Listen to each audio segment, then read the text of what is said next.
নবী বলছেন জুমার দিনে অথবা রাতে যদি কোনো মুসলমান মারা যায় তাহলে জুমার দিনের বরকতে আল্লাহ তার কবরের শাস্তি মাফ করে দেবেন। আর মুসলমান সপ্তাহে 7 দিনের সবচেয়ে বেশি পাপ করে জুমার দিনে। অন্য দিনে পাপ করার সুযোগ পায় না, চাকরির ডিউটি নিয়ে ব্যস্ত থাকে, একটা সিনেমা দেখবে হয় না। কোন দিনে সিনেমা দেখতে যায়? জুমার দিনে। আপনার মেয়ে আর আপনার ছেলে লুচ্চামি করতে যায় জুমার দিনে, একটু পার্কে ঘুরে আসে, খাওয়ার আড্ডা করে জুমার দিনে। যান ঢাকা শহরে প্রত্যেকটা রেস্টুরেন্ট নগ্নতায় ভরে আছে, সবাই মুসলমান।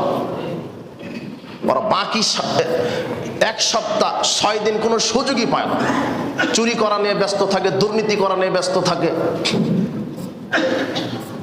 চাকরির ডিউটি নিয়ে ব্যস্ত থাকে। আর জুমার দিনকে তারা আনন্দ উৎসব হিসেবে পালন করে। তাই কিনা দেখা যাচ্ছে না আপনার ঢাকা শহরে? শয়তান কত বোকা করে রেখেছে আপনাকে। যেই দিন হচ্ছে নেকি কামাইয়ের একটা প্রধান মাধ্যম, সেই দিনই শয়তান আপনাকে দিয়ে পাপ কামাই করে নিচ্ছে। আল্লাহ আপনাকে হেদায়েত দান করুন।